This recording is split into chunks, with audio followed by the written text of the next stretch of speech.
Hello, everybody. Welcome back to Trash Comps. Hello. Today we bring you the blunt crack carry build. That sounds kind of wrong when I say it out loud. Isn't there also ice involved? Or no? Yeah. This is the frost blunt build, or frost crack, I guess maybe. Anyways, we're trying out the new character, rank 0. This is a pre-recorded thing, and we'll get into it.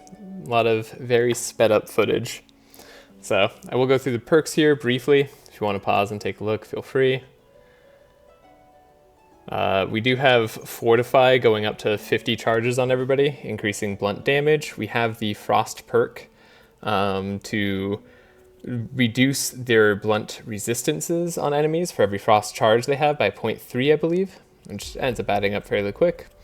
And then on our character Navalia, I think that's how you say it, we are trying the Inspiration perk where she can have no more than one, but now draws 2 for just that one inspiration. I'm doing this mainly because I wanted to test it and see if that was going to make a big difference on the run overall. I didn't really have a deck ideas in mind when I was doing this, so there's a lot of deck building up front here. You can kind of just see my process going through it. I already had a decent Hydra build, but yeah. Reginald's going to be our healer, Hydra's going to be our defender, and Navalia and Bree are going to be the damage dealers. This is my first time seeing Navalia as well. Yeah. So, my first run with Navalia, I'm trying Madness 16, because why not? Level 0, mana 16. Yeah, she's... Ultimate challenge.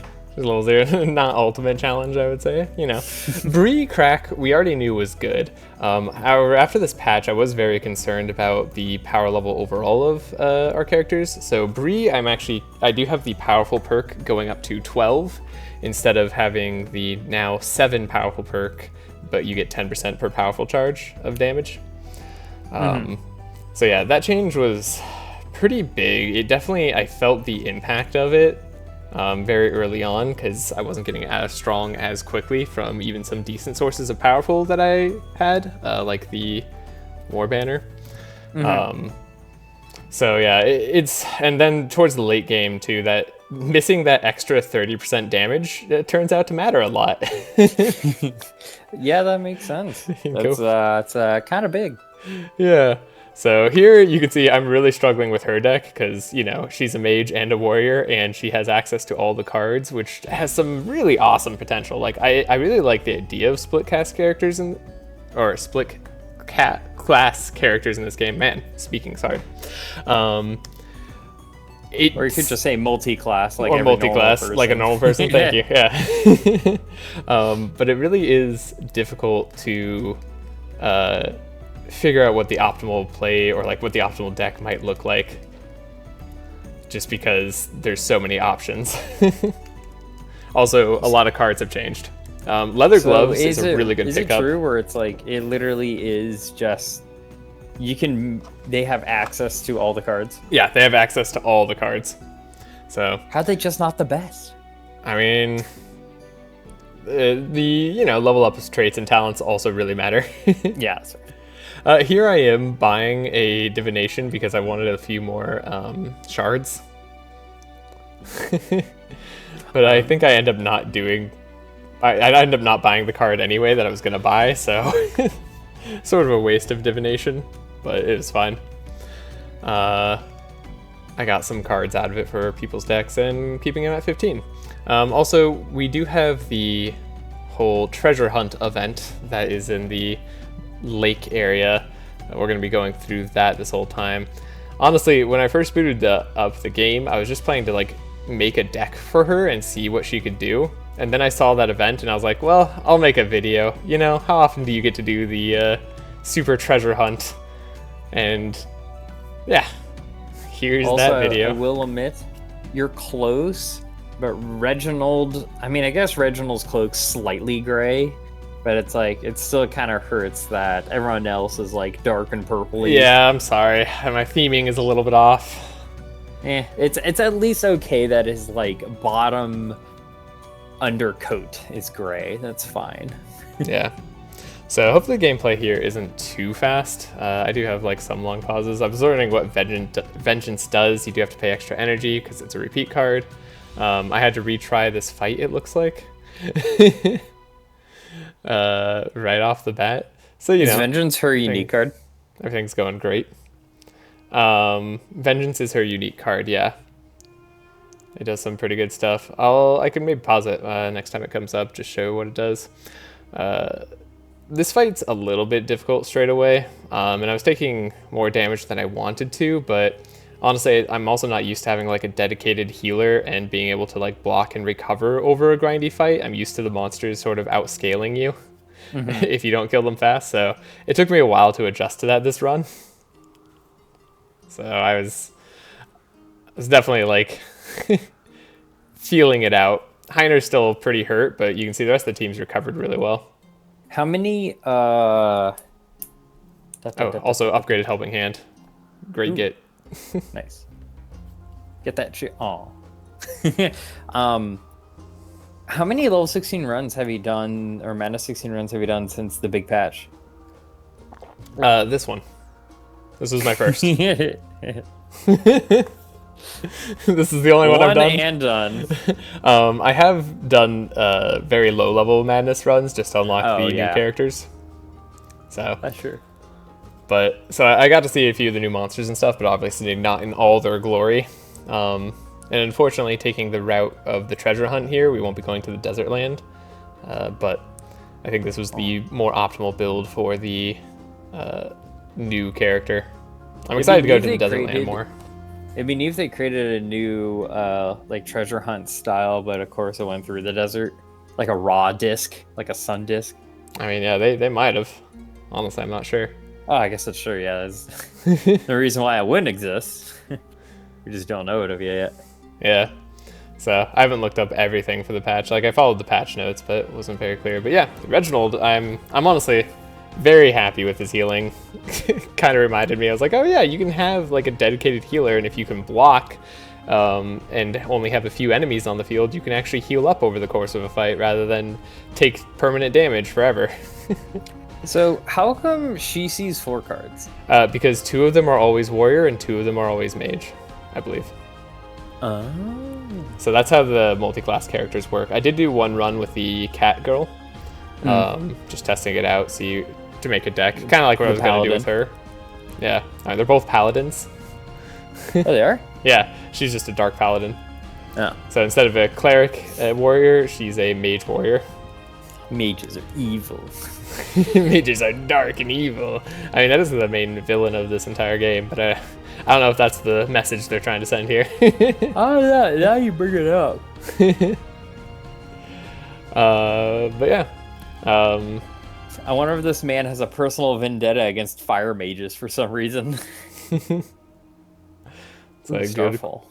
Good question. Yeah, you can see that hurt a bit. What was interesting about that Starfall is it didn't all target Heiner, which thank goodness, because he would have died. Oh wait, yeah, why didn't it? I have no idea. None of the other random cards have worked like that. It was just this one Starfall once. I thought maybe they changed something about random and taunt, but nope. It was just Starfall. Thank goodness, because Heiner would be dead. Yeah. So my goal here at the end of the fights, rather than trying to finish them as fast as possible, I am aiming to keep them, or keep my team healthy. So it's definitely more of a grindy playstyle. I'm finishing a lot of fights, as you can already see, past round 3.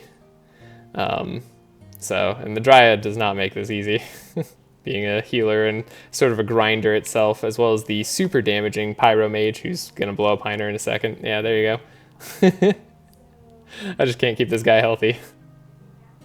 But I'm giving Reginald all the draw here so that we can start to keep him healthy. And that's actually like relatively a pattern in the fight. Like early on, Bree gets a lot of the draw, gets a lot of the help, and then Reginald starts to get it just so that we can heal up at the end of the fight. Some survivability. Yeah, that makes sense. Yeah. The powerful that Bree is providing is also helping. So it's weird because I wanted to have her at a full like damage dealing role. But I also really liked her utility, and having the ability to have cheaper skill cards is very good. I mean, her other level 3 is very useless. So this is definitely the better option. What's our other level 3? Adding more thorns. So. Oh, Breeze. I thought. Breeze. Yeah, sorry. very useful for some for this reason. one. I thought you were talking about the Dark Paladin. I was like, I don't know. No, yeah, that makes sense. Yeah.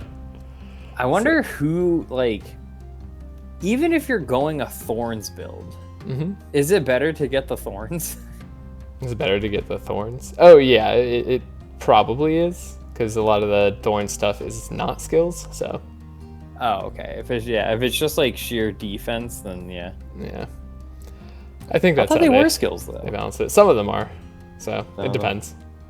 Depends on how much you want to like add thorns versus make use of them. But you can see the dark blow's already doing quite a bit here. We got a lot of crack going on. Like I was feeling really good about the damage that I was dealing, even though it took time to get to that damage. It felt nice. So Navalia's passive, by the way, I haven't really gone over, is getting more damage when they're at half health or below. Oh, they have that kind of like a berserker skill? Yeah, they get 30% more damage. Their level 5 increases that damage to 60% more and gives them more resistances or something, I think. But yeah, helping hands are so nice to have, man. Just having all the draw, especially now that like the first turn you only draw 5 cards, it's very, very useful. And that's just her That's just her regular passive. Is just below 50% gain 30 or deal 30% more damage. Yeah. So that's her base passive. It's pretty interesting. Normally the passives tend to be more focused around what they do, but I guess not always. Yeah, it's kind of up there. I think there's something else added to that passive, like that's not all of it. But you can see she does have some self-damage cards as well. Like her main card does hurt her when she activates it. Are there warrior cards that hurt you? There are, yes. And there's mage cards. there's a decent amount of mage cards that can hurt you. Is there? Yeah, more so on the mage side than the warrior side. I don't even remember them. Am I crazy? It's the energy card for warriors that I'm remembering most clearly. The one that gives you 2. Oh, yeah, that's true. That's true. Yeah. I know there's a couple of warrior cards that make you bleed. Yeah. But you can see this Yoga Fight is even going pretty well, except I didn't kill him by round 3. It was a round 4 kill, but like we're constantly scaling in damage. Dark Blow's a new cool card for this run as well. Like I wanted to try it out, see how good it was, and it ended up being decent. Ground Slam I'm taking as a little bit of an experiment tier 2 because it adds vulnerability and we didn't have a lot of that on the team. Freaking purple soap. Yeah, purple soap, it's amazing. No, it's not good at all. So I'm picking up some armors here, got some round shield, picked up Cleaver on Bree, because why not? And then got our second leather glove, so now she can get powerful every turn. Yay. Yeah, very nice. It means that she's able to scale up and maintain that 12 powerful after she does her war paints and stuff, which I quickly realized war paint was going to need to get out of the deck because I had too much powerful. I was too strong. Also, this went horribly. I don't know if... God, did I miss showing that off? Where you failed. Yeah, it failed on the thing. Yeah, you failed. Yeah, we did. God, I missed talking about that. Okay. Yeah, so failed this, but thank goodness that Heiner decided to actually pick up Steel Forge turn 1. Because honestly, this would have been an insane fight without that. Like, you can see all his Steel Forge charges went off, and, like, people took damage, and it was... Like, we have a decent amount of block now, but it was going to be real rough if he didn't get that early on, and it came, like, really late. So, yeah, I think... I got extremely unlucky by failing, like, that 93% chance or whatever to work. I saw that, and it was just like, da-da-da-da, fail. I'm like... I was about to mention, I was like, I don't think you normally fail that. Don't you normally go for, like, crit success? Yeah, normally it's, like, a crit success. There was a, like, a 7% chance of that happening, I guess, so great. It is hard to know also when to make Bree super damaging or not. So yeah, there's Blood Rage, the warrior card that damages yourself. I was having a hard time between that and Bluff. I do want to pick up Repetition Trainings. I should have picked it up on her more, but I wasn't sure how many warrior cards you'd have versus mage cards, which was another problem. That is true. You're not really. I mean, I would presume more warrior because you're going crack, right? Or are you trying to pick up more of the So the ice? thing is, I need the ice to reduce resistances. I guess it's true. Because Yeah. if they're, it doesn't matter how much crack I have on them if their resistances are like all 70 or 80%, you know, like That's you fair. still do no damage. So it's something that like I definitely didn't prioritize as much as I should have, honestly. But yeah, Bree's deck, I was feeling really good about it. Like the Yelmer fight went well, despite his resistance. And I knew that if I had Entrench, I'm unlikely to die. I wanted to get an upgrade immediately though, so I'm going for the gamble where hopefully we can just upgrade Entrench through a fight. And it's a fight I can do. One of those madness challenges. But yeah, you can see I'm taking a long time to figure out like how many helping hands we need. Like I got rid of Heiner's shield charge actually, which is something I normally don't do. So, what is the reason for using, other than I guess curiosity's sake, but was there a reason to use the new Dark Paladin versus the Elementalist? Was there a reason? Was there like a besides drawn... using? No, I mean I was just experimenting. I mean, other than the fact that she can do a lot of the applications herself, I wanted to see just how well she would function as that in between. Which, yeah, I mean, as far as using her for applying more stacks of crack while also applying frost, she's pretty good at that. Like, she's definitely really good in between. So here's the free upgrade. What the hell is that thing? If I take a spell, this is one of the worm enemies. Oh yeah, you'll see a lot of the new enemies in these fights coming up. Hey, what the hell is that bird? Yeah, I haven't seen in the a fox. single one of these. Yeah. Well, now you'll see them. They got some annoying abilities, honestly. Yeah, I almost wonder if I should slow down the video. No, that's fine. It's pretty hard to see anything. Other than like, yeah, you can see how much damage they deal and how many effects they apply. It's really crazy. Yeah. So her cool card that she has, I haven't really talked about it all yet, but she gives herself an enchantment for 18 hits. She applies Frost and Crack. Oh, okay, so that's amazing. Yeah. So she's really good, and it's great. That's her level 1. Yeah, that's her level 1. Level 2? 1, 2? That's her, or sorry, yeah, that's her level 2. That's her level 2 enchantment card. Yeah, level 2. Yeah. It's what you get on Act 1. Yeah. So, okay, that's pretty neat. Mm-hmm. Yeah. Yeah, that's absolutely perfect for it then. Yeah, she actually has a good amount of abilities for this build. Also starts with Crack, Curse of Fragilities, which applies Crack and Mark. So. Oh yeah, I mean Like- maybe that was the point of her, is that there is I guess a bridge of that crack frost, and then here we go. Yeah, she just acts as a better bridge. There's my free upgrade.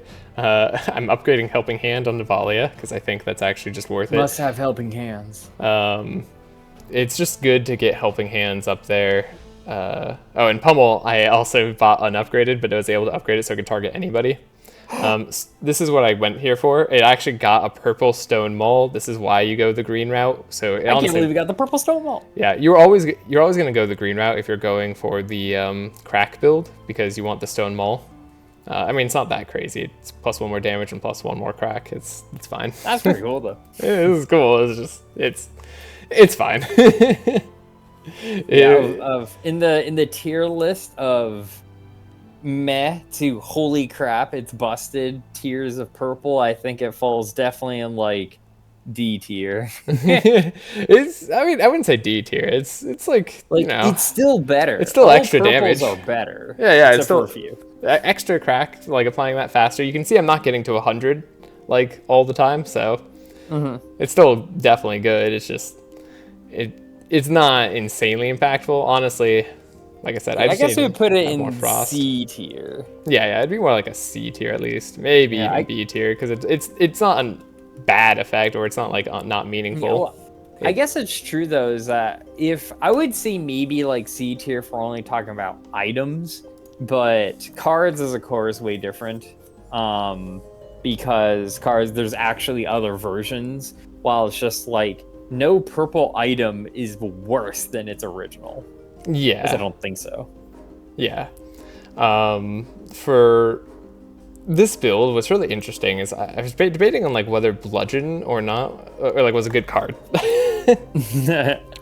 Because it costs 3, which is quite a bit. Bree doesn't have any way to lower the cost of melee attacks.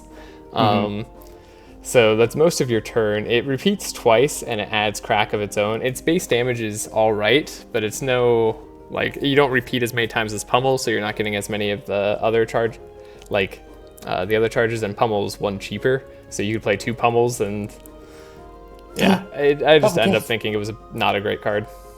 I know, Cup of Death is not for this run. Would be if Navale was going her dark build, potentially. But Reginald at least gets a nice pickup there with a extra Sanctify. We're it looks going like up. The items one second. and the card drops this run are actually pretty good. They're fine. Yeah. There's nothing like, I wouldn't say it's spectacular. It's just, honestly, this run just doesn't need a lot. Like, that's one of the nice things about the crack build, I would say, is that like you don't need a lot of great cards to make it work. It sort of just is easy. I could have done with some more bluffs, to be honest. But hey, I'm not too upset with what we have. Like, you use punches, right? Like, punches are just a common card. Pommels is what also Bree's like fine with. So yeah, these guys still just hurt. Like, I picked up a greater heal, by the way. I don't remember when I picked this up, but like a bit ago, just to see like how much bless it would do and like if it would be a good enough heal. And it's fine as a single target. Also, ooh, look at this! It's a scarab. Ever seen one of these before? Where the hell is that? Where do they even come from? Is that her weakness? So no. So scarabs are things that characters don't have weaknesses. This is an Arkham. Scarabs will appear on random battles, and they can basically, they'll make the fight a little bit harder because like they're in the way if you're trying to like just kill the enemies. But they will flee after 1 turn. So basically I get 1 turn to go at them. They have 3 base speed, which I guess you can be slower than sometimes, which would be kind of annoying. And if you kill them, specifically this one will give you, I believe, shards for every hero that you have. So it's a cool way to get extra rewards if you can manage to deal with them, but that did extend the fight by a full turn. I would have killed her were it not for that. Yeah, but probably worth it. Yeah, totally worth it. And honestly, like the experience and that like extra shards or money I would have gotten it wasn't worth that much. A funny purple scroll. Yeah, the thing about shifting scroll is kind of hard, but I'm like, I really want Winter Orb for the run, especially because she's gonna hit level 3. I don't know if I already hit level 3. No, I think I hit it after this fight. Which I expected this fight to be really easy, but they, they hurt. Everything just kind of hurts. Okay, so this is her card, by the way. I haven't really shown this off either.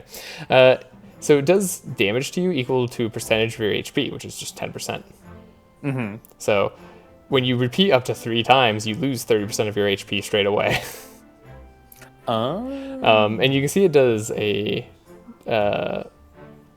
God, what's it called? Blunt and shadow damage, and applies crack and dark and frost. So it's a very weird in-between card, to be honest. It does just like, it does things. It fits both of her run themes, except for the fact that like those don't mesh well together. Like dark applying and shadow damage doesn't work well with blunt damage. Like it's So I guess she really is. I guess I'll bring back my question of like, she really is the blunt frost bridge, but then also is also this weird darkness thing. Oh yeah, the dark run seems really good too. Like she's her full dark path. Like you definitely go down like one path or the other on her runs. Whoa, because what's the new stat called? The weird like shadow damage one. I forget what it's called. We'll see it later. Whatever, dankness. But yeah, you can see I tried to use Bree's Unforgiving Nature there because I wasn't sure if I'd have a better run, and I wanted to kill the crocodile fast because I was taking too much damage, and even then I didn't kill, but I did rack up the damage very quickly. So that's doing really good. I'm trying to like talk about like the strategy of the fights, but I feel like I've been missing all of it. The delay response pickups were nice because sometimes I could delay Bree before Navalia when it didn't really matter, and then we could.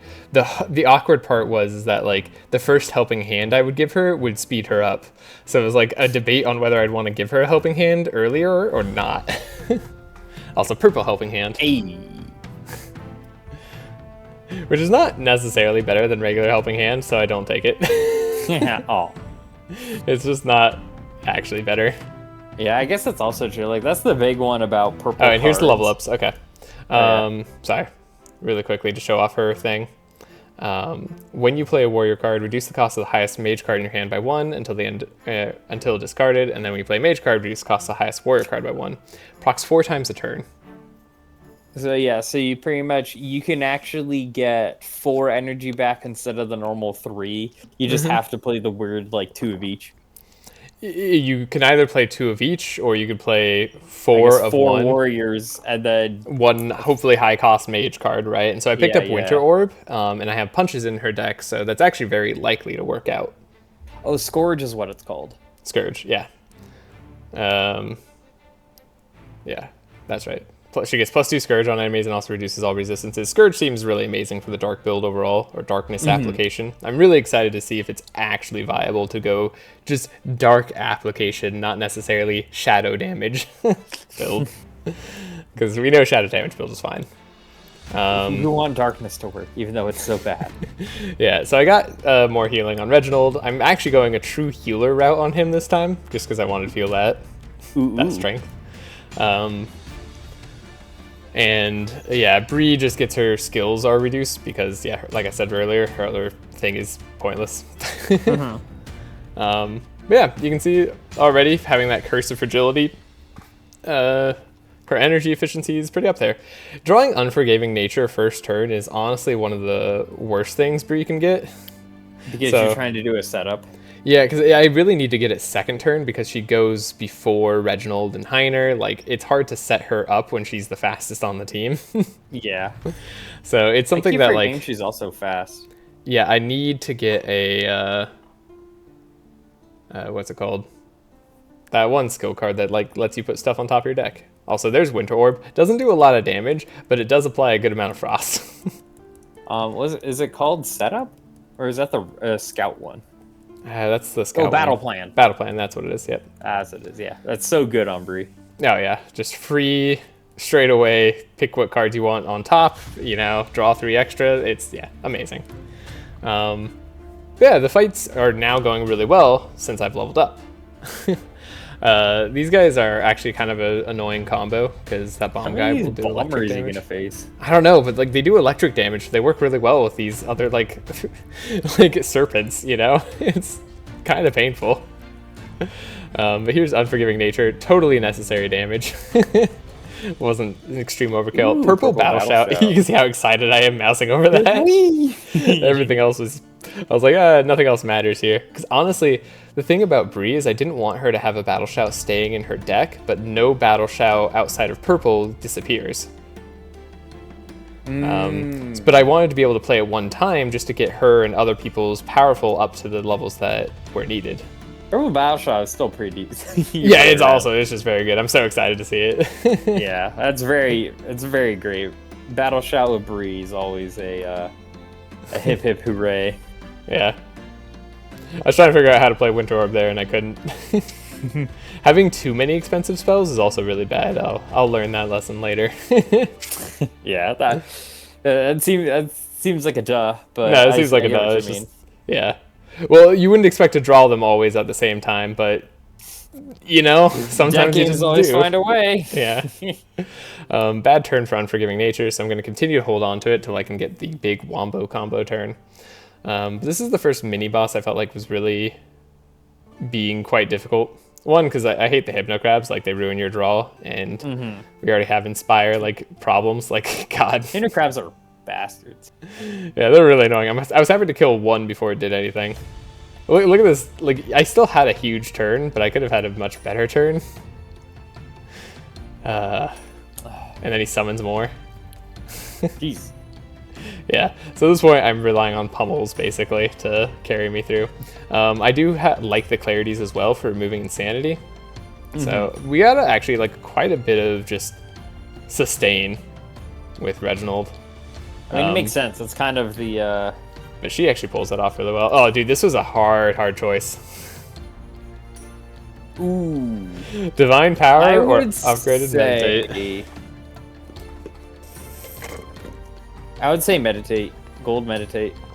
You know, that's probably correct. That's not what I take, but that's probably correct. Purple Tainted Rod is incredible. Oh my god, that fish. I remember that run. That Yeah, was a good so run. every turn you basically get an extra draw. Unfortunately, I was thinking about who this would be best on, and Bree is constantly getting to like 10 cards, and I expect to get even more to like higher card levels once we get the Straw Hat.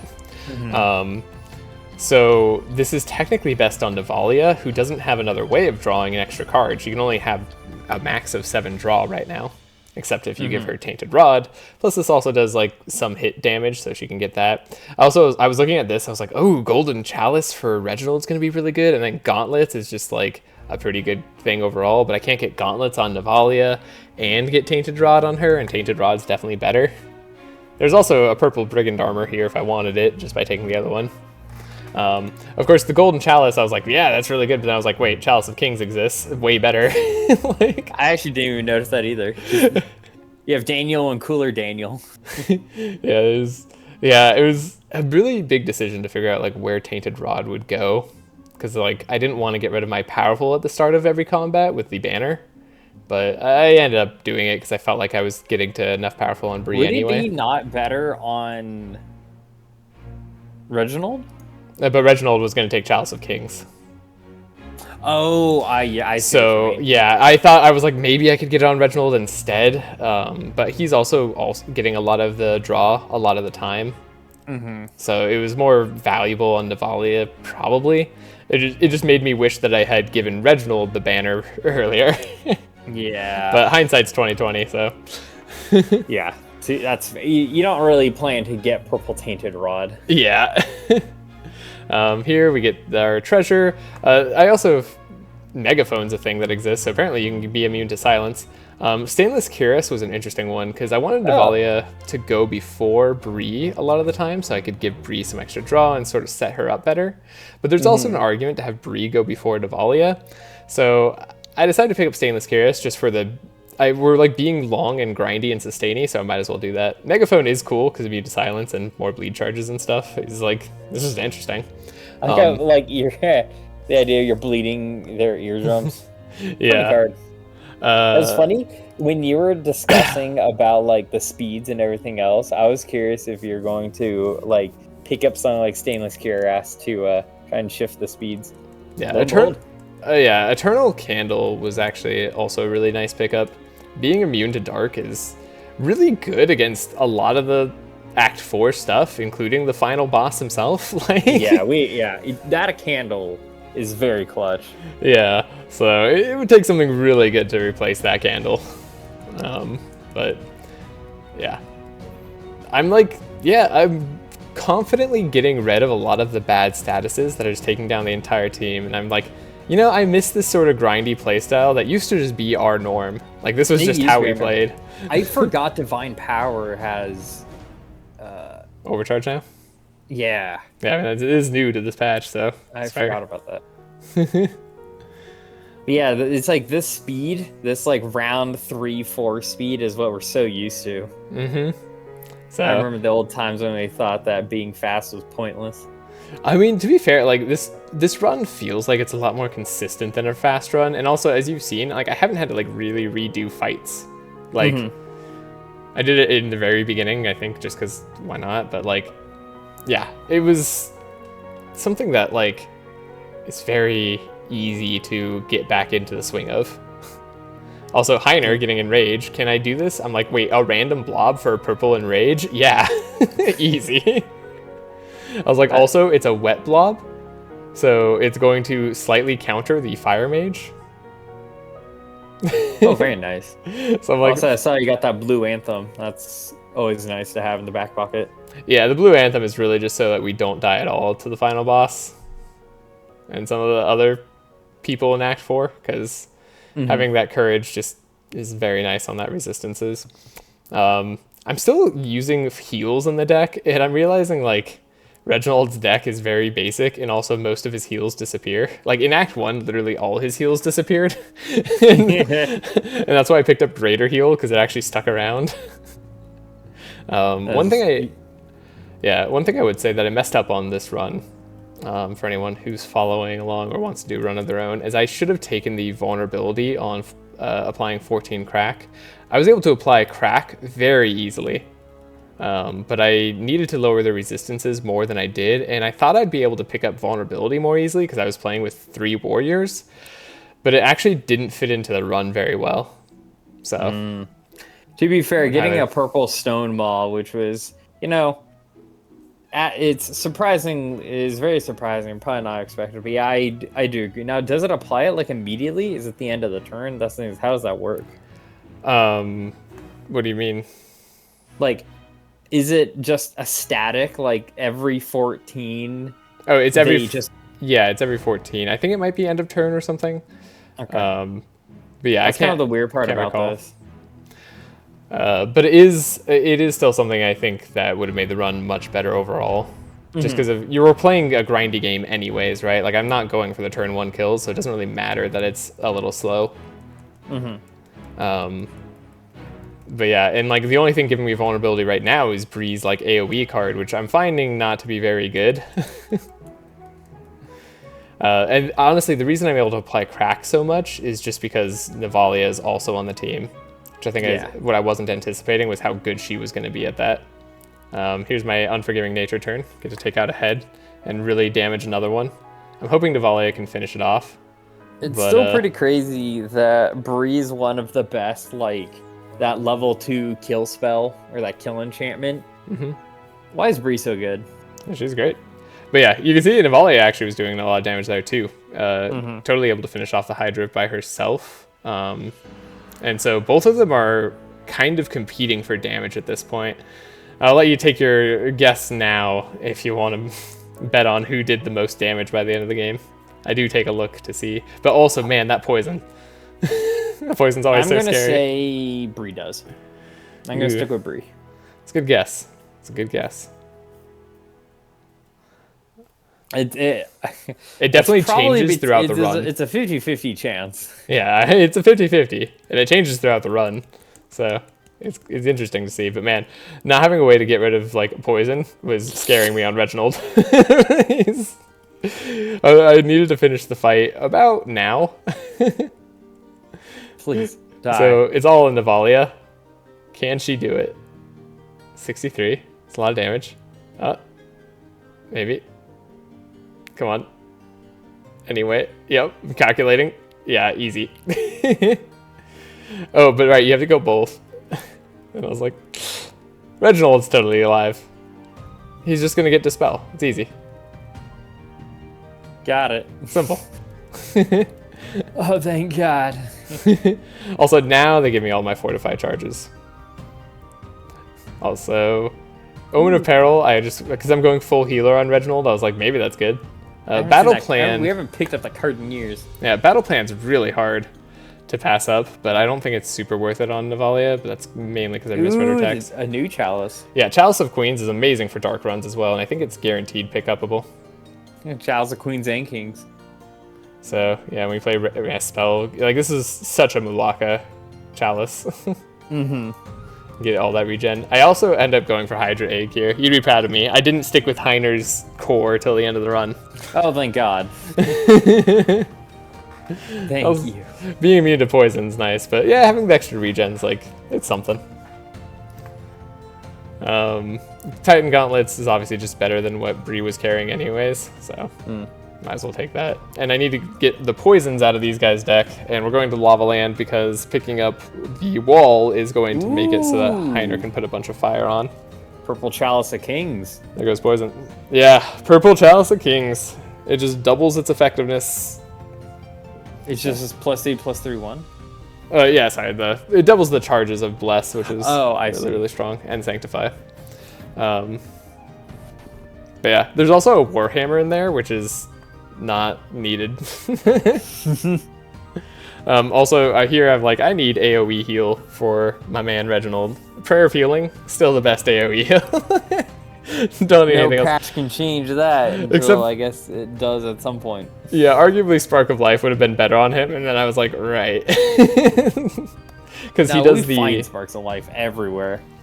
That's what I thought too. We'll definitely never see it again.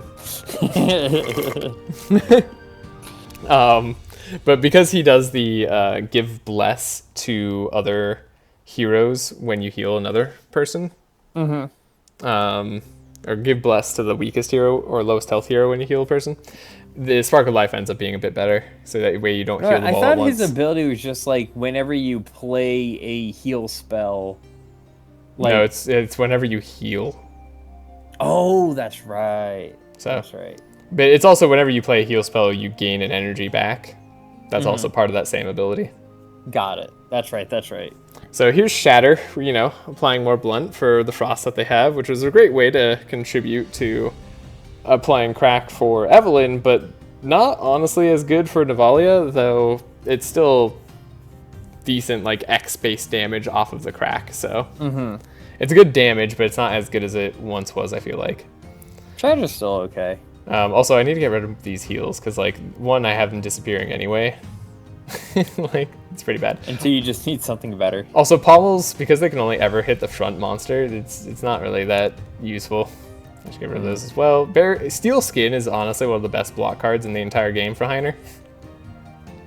Because it just gives you, like, sometimes, like, 200, 200, just block and shield. You're just like, okay. I can see that. 1 energy, 200, 200, block and shield. Easy. Like, Easy. it's so good.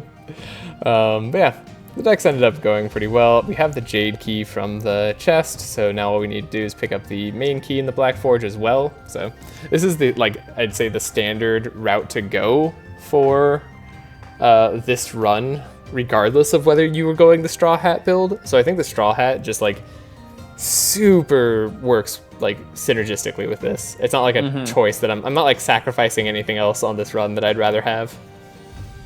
Other than maybe going to the Sandland. But that's just because I want to see the Sandland more. Yeah, it's very fun to say. Also, I wasn't sure how strong I'd be, so I didn't take the modifier on this fight, and I'm very glad I didn't, because this cat lady applies damage mitigate and reinforce to everybody. I mean, didn't they do that as well in the when they created the little ice, ice sewers patch? Yeah. There's a lot of people who, there's the other rats that can do it now too. Yes. just what we wanted. Just more reinforced. I was just like, yeah, this is hard. You can see I'm doing no damage, so I'm waiting on the big turn. I do like this playstyle though, being able to wait for like a big wombo combo turn rather than having to have your wombo combo turn 1. It's very relaxing. And also, Heiner and Reginald, I guess, could just probably do all the healing and blocking for any team.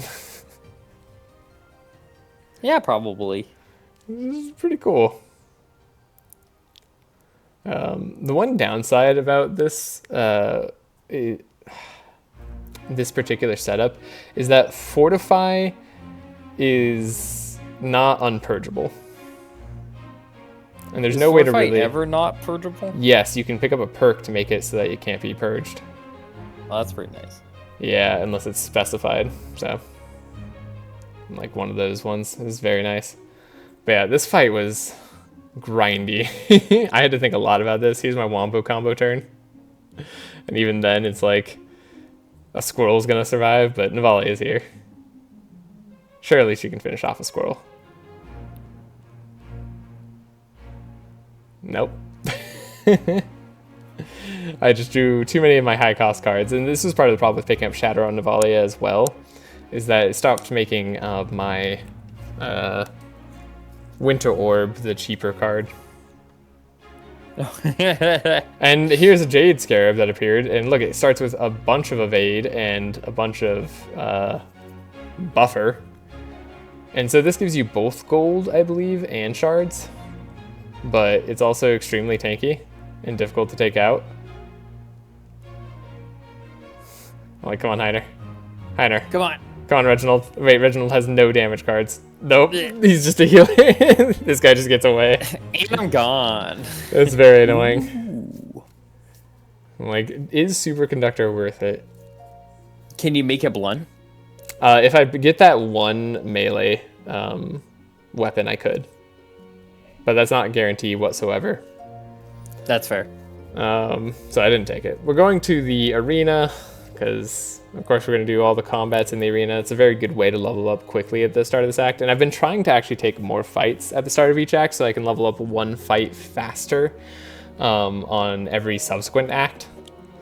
It's a very weird, like, snowball strategy, I would say.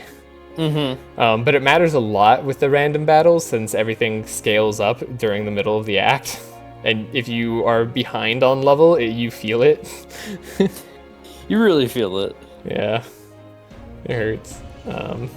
But Steel Forge, Fortified edition, we have 9 extra damage on Bree, plus 4 extra damage with the Bless, and she's got 12 powerful, so she's at plus 60% damage generally. This is just a very standard opening, like round 2 and 3. So an Unforgiving Nature finishes things off. Like, you can usually kill one creature, which I really like. It's not the best with the AoE, at least the cards that Bree gets. There's no, like, Grookly Whirlwind slash kill everything, but it's also very good at taking out bosses. So You just sustain them out. you sustain them out, but also just Unforgiving Nature, you just deal a bunch of damage in a row. There's the best pickup by far of this run. Yes, I'm talking about Repair Armor. No, Yeah. I'm talking about the gold pummel that Bree got, so now she can actually have 2 of those. That's very nice. So Because you can only ever have one, right? you can only buy one from the shop, yeah. Yeah. And they're, of course, crucial to this whole run. So now if she has 2, she can actually play both because they're both 2 costs. And yeah, it's such a good pickup. Also, Repair Armor is amazing. I love that card and will forever. Favorite card? 10 out of 10. Favorite card. It was even the gold version, the version I like, where it's 0 cost. But yeah. Is Repair Armor even a good card anymore? Yeah, it's still a good card. Still good. Yeah, it's a 0 cost defense card that does what you want. I don't know if it's like the best card scaling into like the very late game, but it's good pretty much throughout. The fact that it also gives you Reinforce is nice, and it gets rid of 2 potential debuffs in Mark and Crack is good as well. So yeah, you're clean. It's like it's obviously not Alpha Strike, but hey, you're beating them. Yeah, Hey, purple Benediction. Yeah, Nightmare. I'm looking at that Purple Nightmare. I'm like, man, if I got that pummel weapon, that turn them Oh, to we got blunt, another pummel. that'd be great. Yeah, I got pummel on Heiner, which actually could do some real damage because 1, he gets a lot of Fortify. 2, we're applying a bunch of Crack, right? And that's all that's really scaling up the damage of Bree and stuff. So outside of Powerful. And he's getting some Powerful on the side anyway, so it probably would have been worth taking it there. I just opted What's the not difference between the gold and the blue? hit front monster 1 more time, or you get to target. Oh, it repeats 1 more time while it hits front. Yeah. Got it. So, but yeah, no Steel Forge at the turn 1. You know, a little bit scary. But I did get a Divine Blessing, 15 Bless straight away on Bree. I'm like, man, that Golden Chalice, that purple Golden Chalice is really working well. Or Chalice of Kings, or whatever it's called. Yeah, Chalice of Kings. Yeah. So it's really good. I have to hit him hard because I need to reduce his resistances, and bam, turn 2, he actually died very quickly. Second Wind is an amazing card.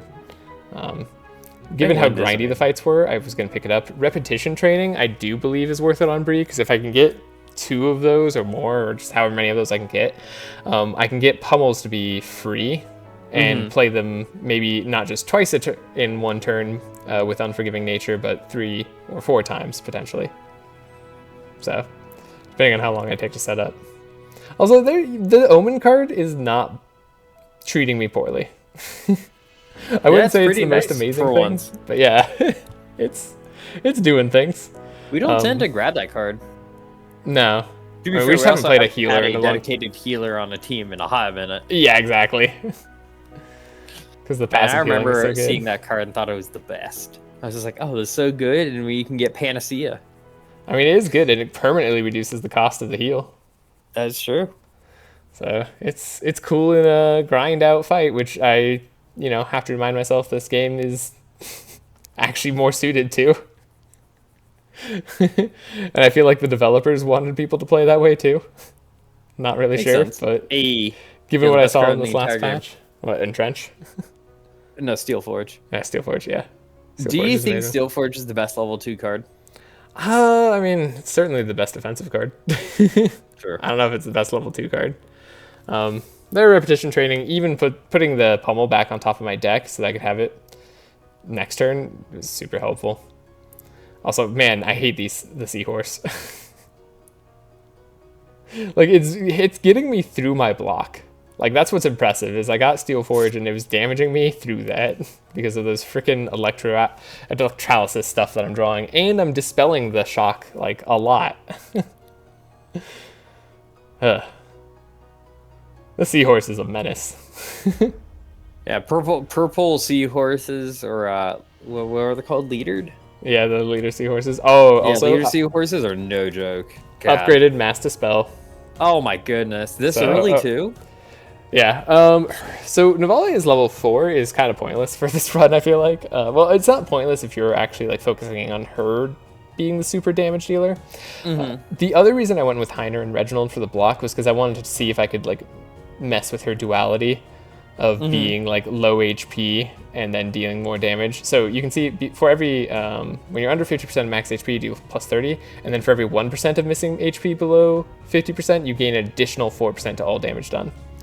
So okay, so that's pretty good. yeah, the closer you are to 1, the more damage she does, and she can actually do some like really ridiculous damage. And this card really helps with that side of things, because you can see it gives her plus 14% to all resistances. So obviously your your HP goes further. Yeah. And then when you die, you resurrect with 5% HP, so very low, and you gain 2 indestructible and 1 doom. So you have one more shot. Yeah, you get one more turn. No matter when this pops, you get one more turn to just go all out. Can't you dispel the doom? No, doom is not something you can dispel. Lou says can't be dispelled. I can read. The only way to get rid of doom killing you is to have another revive effect. Oh, like scroll resurrection. Yep, Scroll of Resurrection does it. So, That's and then funny. this is pointless. Playing a curse spell on this run is not going to happen. So, Oh, she also has a curse build. That's neat. yeah, she has That curse and makes dark. Her with Zek is going to be so interesting. We know a Zek player who's probably quite happy. Yeah, maybe. Although he was going constantly sharp, so maybe he's going to appreciate it. This is one of the interesting things where I was like, does Holy Symbol revive? It does not. Technically, just if you get damage down to that percentage HP, then you recover 20% and gain invulnerable. However, that's not really that strong. Because one, you can be over lethaled. So if you're at like 26% HP and they did like 30% damage to you, you just die anyway. Oh, really? Yeah.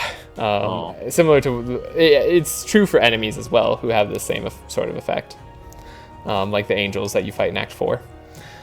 So in this case, I was like, I'm not really feeling Holy Symbol. It's fine and all, and maybe it would be really good with Navalia because you can sort of like trigger that, but I don't know if I trigger that before her death, but maybe it'd work even better. So it was hard to say. I ended up going for the Holy thing because I wasn't really focusing on Navalia as the only damage dealer. But it might be right to take the Holy Symbol and try to like focus on getting her lower health because it also adds resistances alongside her own resistance thing. It could be cool. Going into the Forge, I'm feeling fairly confident in the build, especially with just having leveled up and facing the Seahorse, who's way harder than this Lancelot, the Nightman. But I am worried about what's coming next. I'm going to be attempting the shuffle card treasure hunt. Oh. You know, which is and I'm going to, I got to risk it for the biscuit. Oh, so taking out that eyeball. You can see I played Unforgiving Nature just to take out the eyeball because that's how much I hate them. That's fair. They ruin your draws, man. I like how she has what is that weapon called? They're like bracers. Oh yeah, the Sastises, I think. Yeah, I guess it'd be Stasis, yeah. Ooh, Golden Scarab. But it starts with 7 Zeal. So every charge of Zeal gives you 7% to all resistances. Yeah. This thing is tanky. Yeah, that is very tanky. I'm like, at this point, I was like, I don't even want to focus it. It's just in the way, but I only have hit the front cards because I picked up Pummel with Navalia, but I did kill it. Got it. Yeah. Good enough. So it was good enough. I can't complain too much, but still. Man, I can't believe I see the squirrel live this long. I know, right? Well, that's the thing, is like, because I'm not an Alpha Strike build, I don't have to prioritize it. I don't need to go first on everybody. Crazy. I'm so used to just seeing that squirrel and you just being like, I know, the scroll is always a pain, but I'm just expecting to go slower. All right, you ready for this? I slowed down the game. This is normal speed, so everybody can follow along. Ooh. Wait. I wasn't paying attention now. Oh, you need to go back a little bit? Yeah. Okay, where are we at? 47. Yeah. Is this correct? Yeah, okay, perfect. All right, everybody follow along, pay attention. See if you can find the gold and shards. So if you mess up, you might get a Death's Door in everybody's deck. Because I went as deep as possible.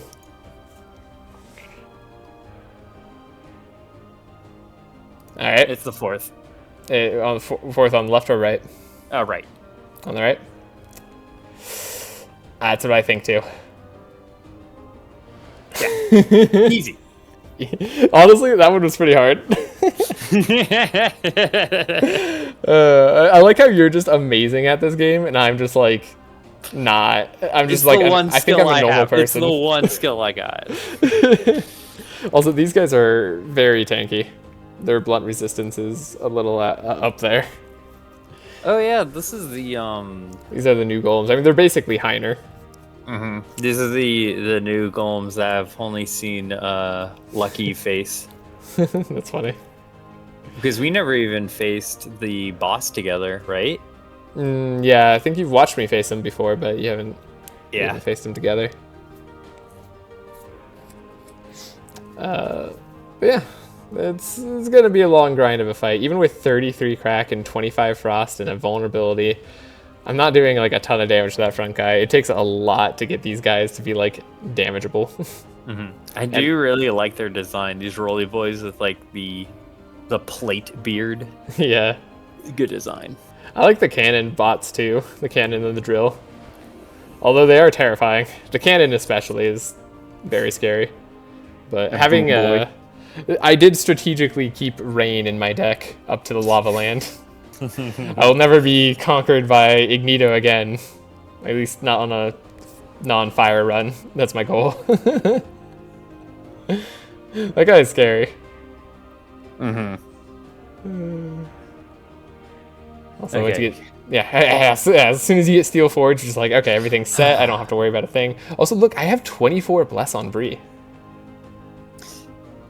It's pretty snazzy. Yeah, I even have 14 on Hydra and 12 on Reginald. Like, I'm actually able to apply Bless really well, which honestly is not something I'm used to.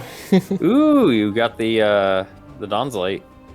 Yeah, because I needed to play a holy spell to trigger his thing. You're right.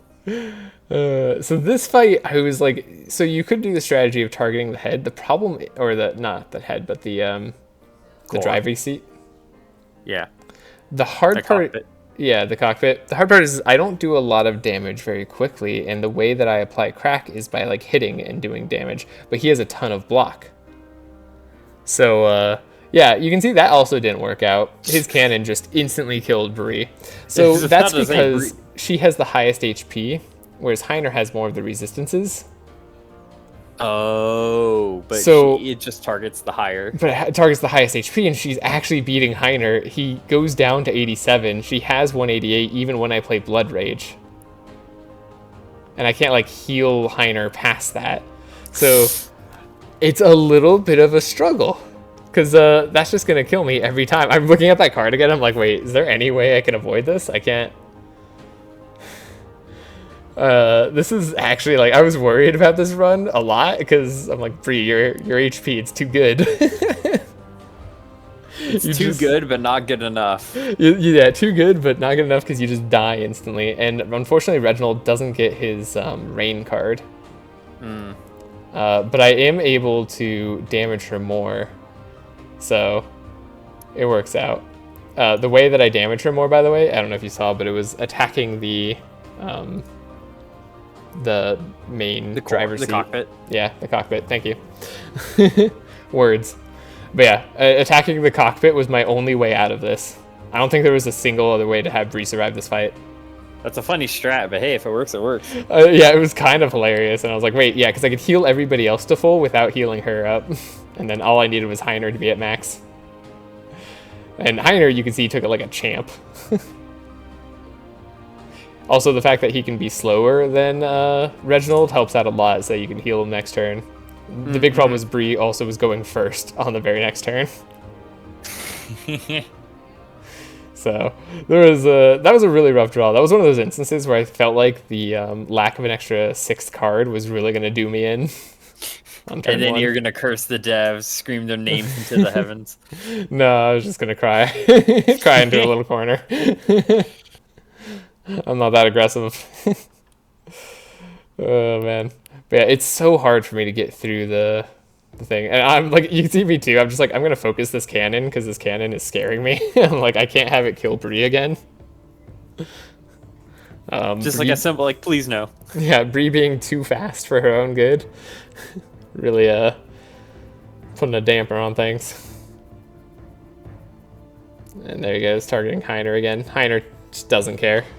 It's so fine. Saving the unforgiving nature so I could eventually do damage to the cockpit. Good. Cannon's out. But also, I'm someone who doesn't really hit targets as well. So at this point, I'm like, do I target the cannon, or the cockpit, or do I target the face? I'm like, I could just disassemble this whole bot, apparently. Which I do like as a boss design. Of just being able to like pick and choose whether you want to kind of like gun it down, but he'll do a ton of damage to you in the meantime, or you can slowly outscale him by weakening and taking off his parts. Yeah, breaking it apart bit by bit, yeah. Yeah, that's a very neat design. Yeah, whereas most bosses just like scale insanely. Yeah. Like, is this the only boss like this? I think so. Well, there's the Hydras too. Yeah, Hydras. So, but the Hydras also start summoning more Hydra heads, which is kind of rough. And those Hydra heads they summon is great. Also, I got it. Wait, this can also drop the wall? Or is it a chance? No, this is always, you always drop the wall. That's not what I got. That's not the special thing. The wall is always going to be dropped on this fight. As is Bronze Gear, which I totally forgot about, and Bree just so happens to have a ring slot free, and it's an incredible item. Wait, is Destroyer Gauntlets a chance? Yeah, Destroyer Gauntlets, I don't think is guaranteed at all. Oh my god. If it is guaranteed, then, I mean, that's great. Go here. Always go here for this run. But, yeah, Destroyer Gauntlets specifically on my mage. Yeah. Easy. Now I can pick up Nightmares and all that good stuff. And the Bronze Ring just adding more crack charges, more damage. Fantastic. Like, this run's going very well now that I have Destroyer Gauntlets. I'm super excited. Huge item pickup. Yeah. Also, Zeal. Dude, this cat lady in back, she just enchants everybody with 5 Zeal. How am I supposed to get through that resistance? Like, look at that. I do 2 damage to him. He's got 40 crack. God. Zeal's nuts. Look at this. Yeah, he's got 94% resistance to Blunt right now. I'm just like, yeah, cool. I don't do anything. Not only that, but I know he's going to taunt me next turn. And she made everybody, like, fast and stuff. It's like, there's just... God. The grind. The delicious grind. But Thankfully, Navale was able to get some frost on him, and the Zeal wore off, so I could do actually good damage. Mm-hmm. But that took all of my Unforgiving Nature charges to do, which at this point I'm hoping to kill like 2 guys apiece with Unforgiving Nature at least. But nah, he took it all. He was the tank, a true tank like Heiner. I mean, Zeal plus taunt.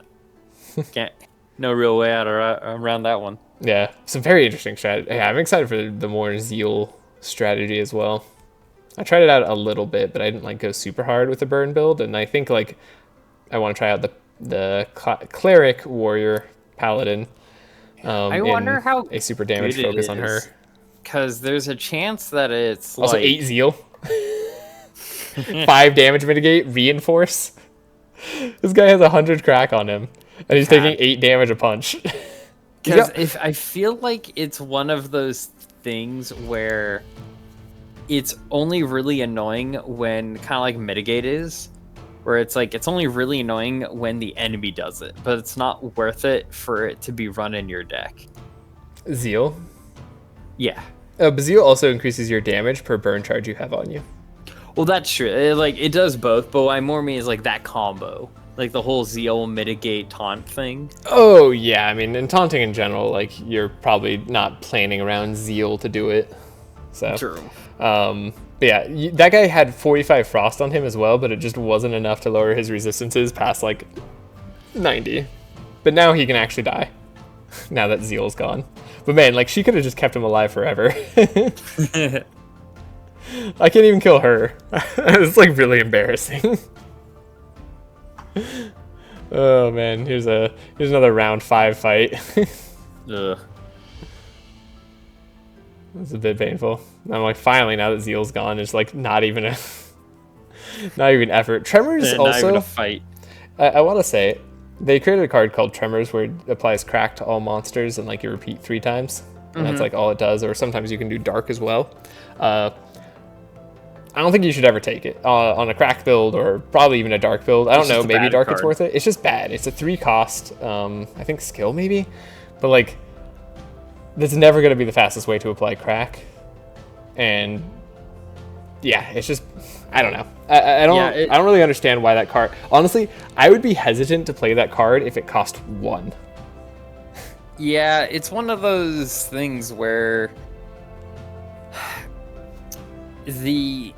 using a card to apply is never going to be as good as having a build that you on hit applies or whatever. Yeah, pretty much. And I think that's just sort of where it falters, is like it's cool in theory, but it also only applies like 3 crack per. So like maybe you get that up and like maybe you can like apply 20 crack to like everybody, and that sounds like it's good, but it just doesn't feel that strong, especially when you need something like 60 crack to like break through a dude. Yeah. So, I like the Shadow Anubis looking dude. Oh yeah, I learned things about him. Scary things. I remember. Now, yeah, you just reminded me about him, honestly. This guy's no joke. I just gotta kill this front boy before he takes away all of Heiner's block. And then the block boy I need to do damage to. But I'm also scared of the monk. Like, I was kind of scared of, like, the monk and the block boy a little bit more, and I was like, I don't know what the Anubis guy does. How bad could it be? Oh, he summons. He summons and applies shackles and curses to everybody. It's just like, honestly, that fits. Great. That's expected. Yeah, I'm like, wait, is this fight ever gonna end? Like they have a Healy dude in back, they have a big blocker, and they have a guy who can summon. Like, oh man. This is gonna be a grind fest. Yeah, seeing the skeleton drop definitely made my heart drop a little bit, because, yeah. I'm playing this on, I think, 400% speed is what this is. So, but you can see, also, Navale is doing great damage with everything now. Like, yeah. Oh, God, the Destroyer Gauntlets are such a huge pickup. Probably the best pickup you can get, honestly. Yeah, honestly. Outside of purple, of course. Yeah, outside of the purple. Or Straw Hat, but, you know. We're getting there. We're getting there. Also, I take out that guy because I'm like, I don't know if he's going to summon again. I didn't want to risk it. The mystery of not knowing is scarier. Absolutely. You're just like, Oh man. I don't want him to do like a round 6 like mass resurrection. But I like this team is grinding it out very well. Like I'm happy with how I'm able to stay at high health. I'm like purple repetition training on the wrong person. I would have taken that on Navalia. Now that she has pummel especially.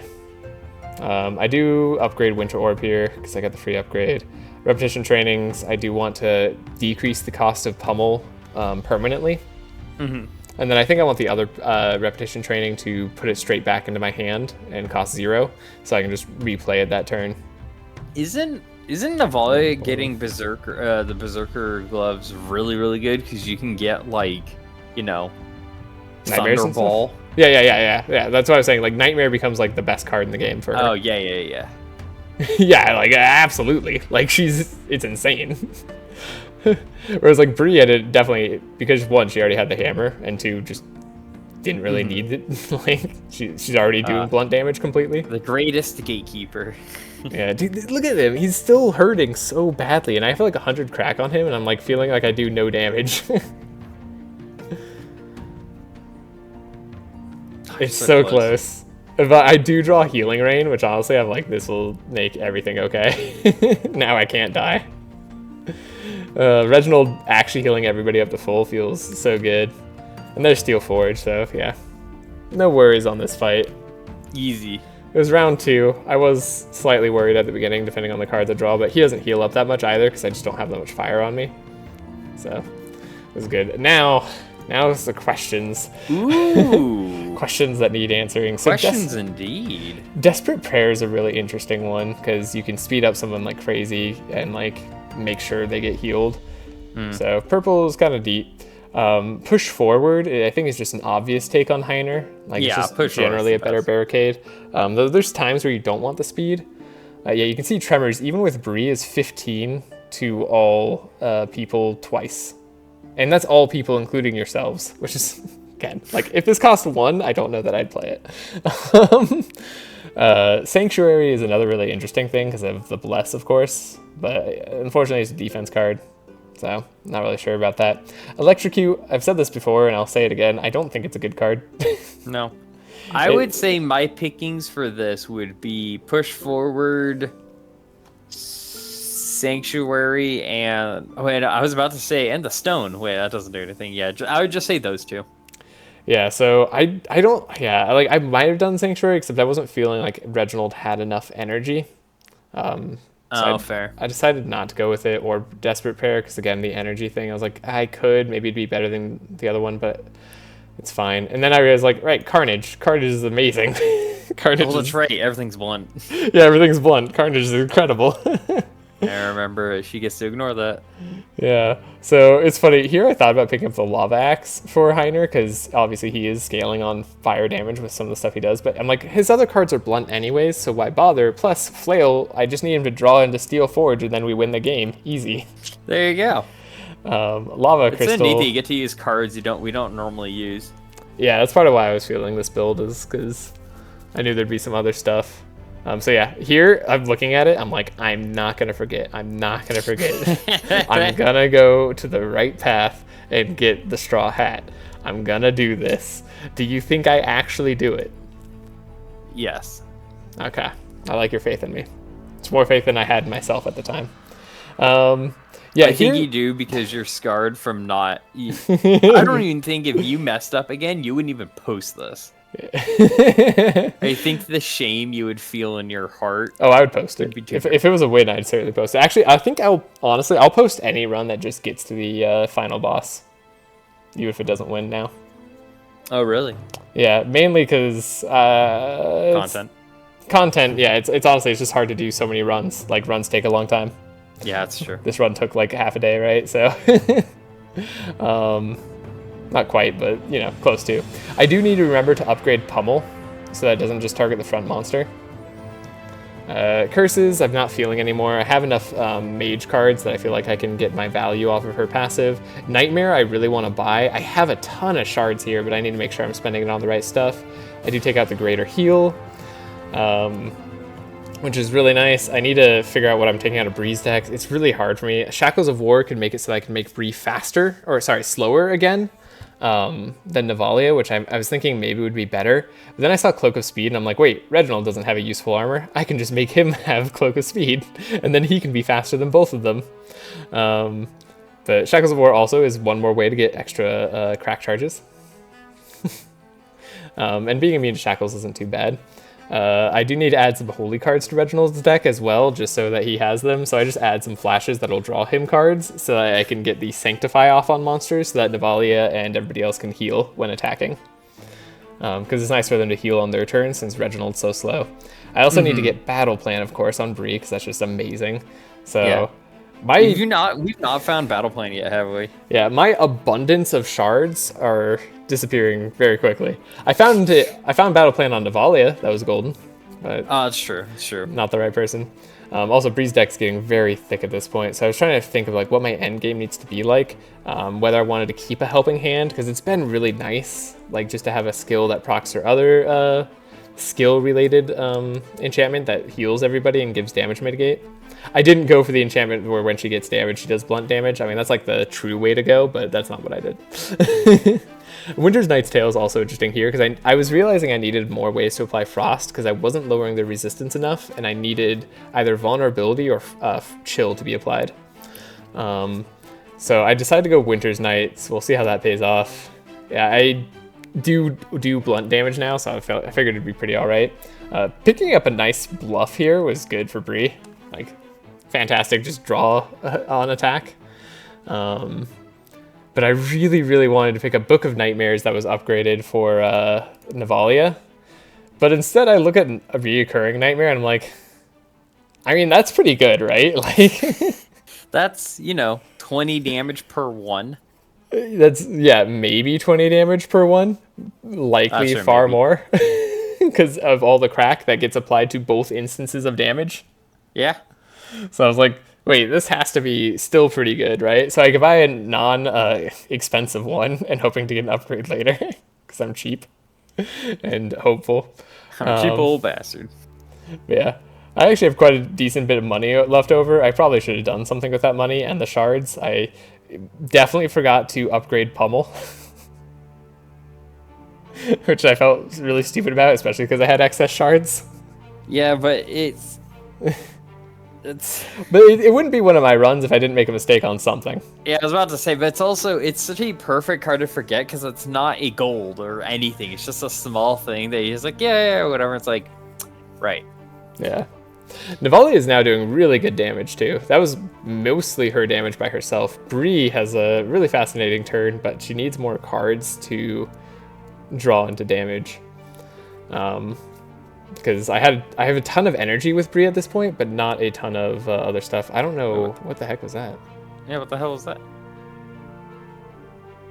You resetted. It did reset. Oh, okay. You know what? It was probably just actually some problems with my cuts.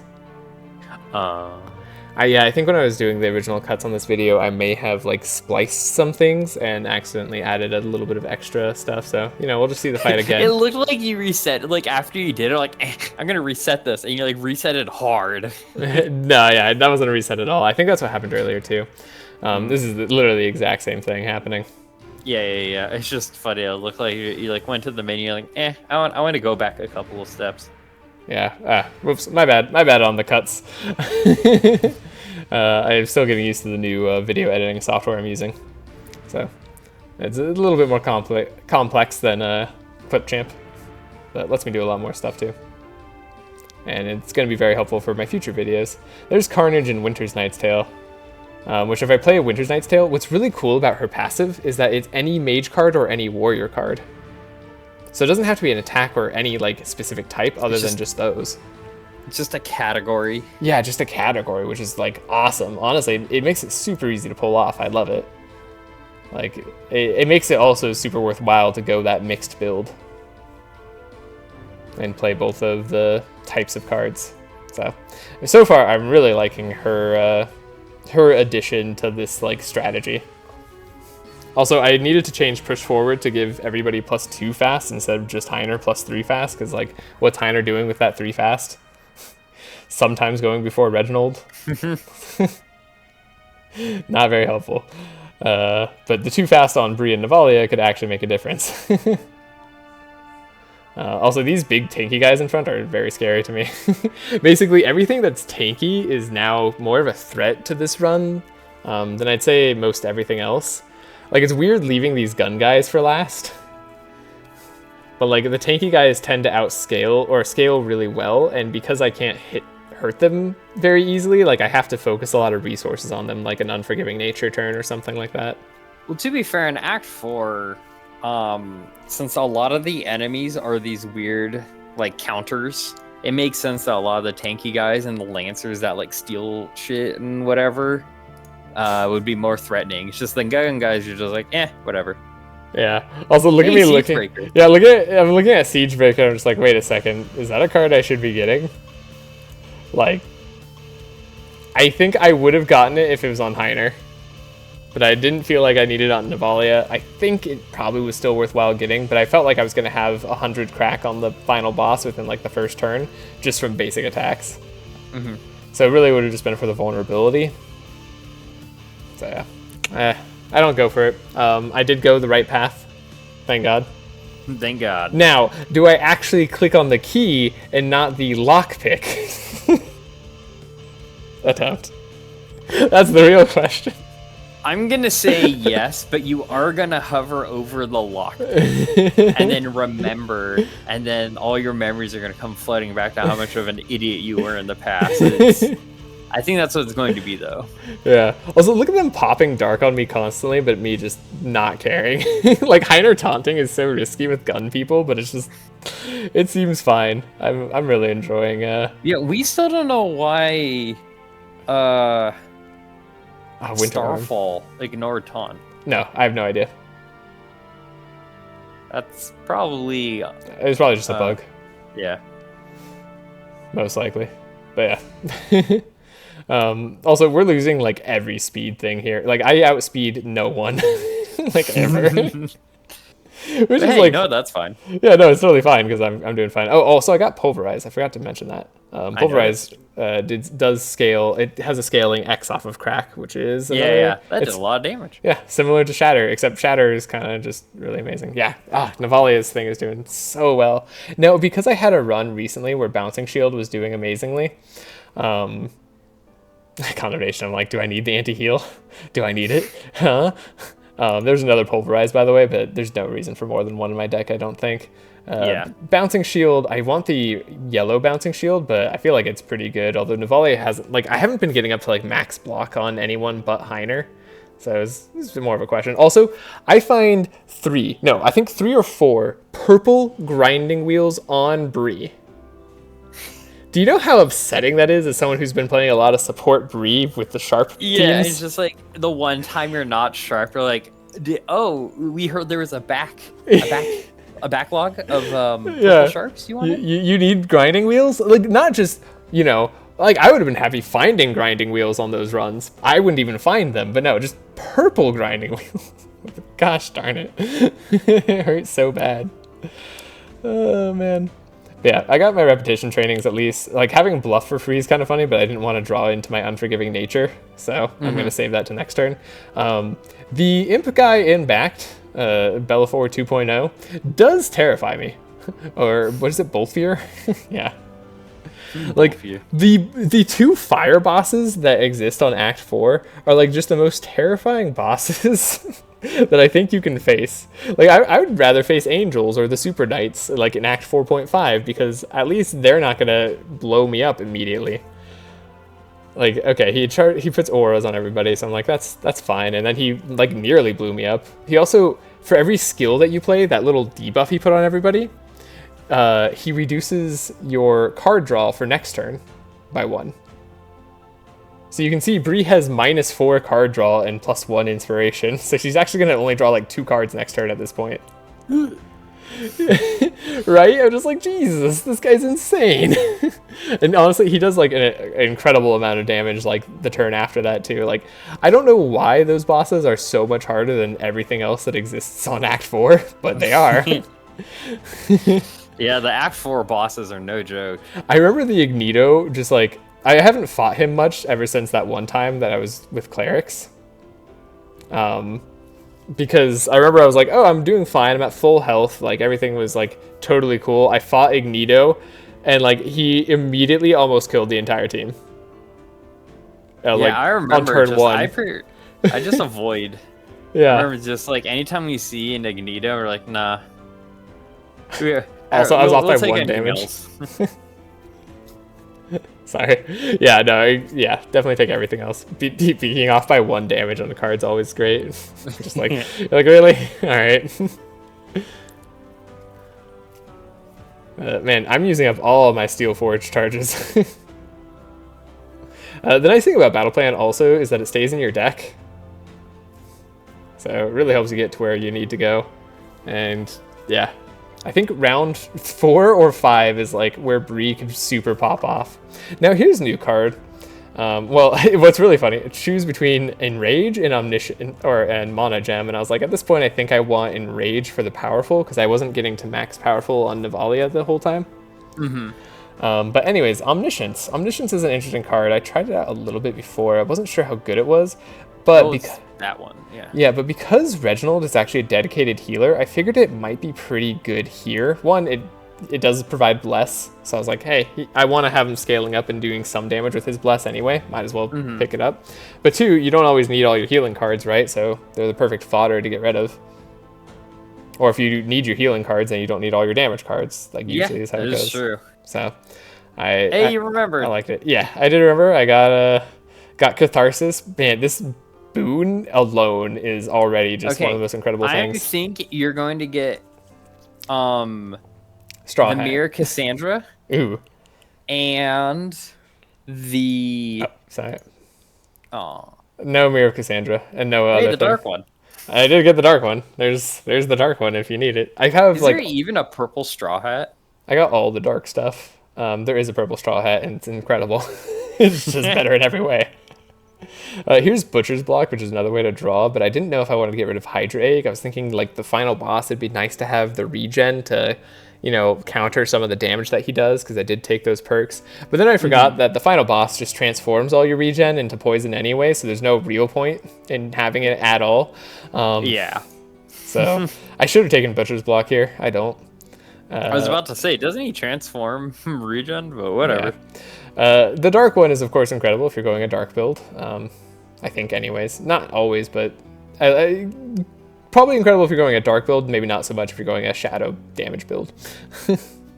Though it's not bad. Ooh, calculating happening.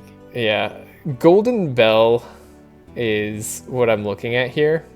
Or I was trying to also figure out where I wanted Straw Hat. Whether I wanted Straw Hat to take over the armor for Navalia, or if I wanted it on Bree. The problem is Bree is going before Navalia at this point. Was Straw Hat always armor? Yes. Okay. So Bree's going before Navalia at this point. Golden Bell is another really tough choice here, because I like the candle. Being immune to dark is amazing, but given how much Bless I have the ability to apply with Reginald, that's 4 Bless every time I just heal someone, not to mention his other things providing Bless. I decided to take Golden Bell, and then there's Straw Hat and a level up. So here's her Unrelenting Resentment. The bonus Hatred is increased to plus 60% to all damage done when below 50% of your max health, and the bonus to all damage done is 6% per every 1% of your missing HP below 50. Just really kill. Yeah. Yeah, it's great. So she can do a massive amount of damage. I do take Archangel though, so I can get even more Bless. That's up to 5 Bless I'm applying per heal on Reginald. Per heal, per Bless. It's so good. And then of course Queen of Thorns is pointless. Better heal. So better pizza, Papa John's. I got some energy perks on Heiner and Bree, which is honestly it's nice to have. The classic. 4 energy a turn's great. That'll let me play more pummels. What do I remove? I was having a really hard time figuring out what to remove in Reginald's deck, as I always do whenever I want to mix in Holy plus healing. The classic, like, but he's good at everything. But he needs it all. Everything. Yeah. debating whether to get rid of guard 2. I'm like, this isn't like something that would worry me, but do I need the extra shards and gold? I was like, nah. Not really. At this point, I'm pretty set up in my run. I don't really think I'm looking for anything else. Like, obviously, like a Mirror of Cassandra would be pretty good. I'm trying to think of, like, honestly, I can't even think of much else that would be amazing. Also, why do I have 10 powerful at the start of the fight? Oh, because I played the Battle Shout and I have Straw Hat, right? Straw Hat applies powerful to everybody too, because it just has to be amazing. I was trying to remember the third thing. It's powerful, card draw, and vitality. Yeah, and at this point, the Navalia perk that I picked up, the inspiration for she can only have a max of 1 inspiration, and it would draw her 2 cards, is definitely pointless because she's always going after Bree. Bree is always going to give her 2 inspiration, or would have given her. So up to this point in the run, though, I felt like it was pretty worthwhile having. It definitely is bad now, but hey, that's the risk you took, right? When you knew you were gonna get Straw Hat, and also having Straw Hat's just amazing anyway, so I can't be upset. Man, these guys are tanky. Also, these knights still scare me. The knights do scare me. I remember facing like an actual like 2 or 3 facing like a boss version of them, and they just insta kill and are like stupid tanky. The insta kill, the lance guys at least. I'm talking about the big giant knights. That's what I'm saying. No, those won't appear as a boss in Act 2 or 3. Oh, they won't? No.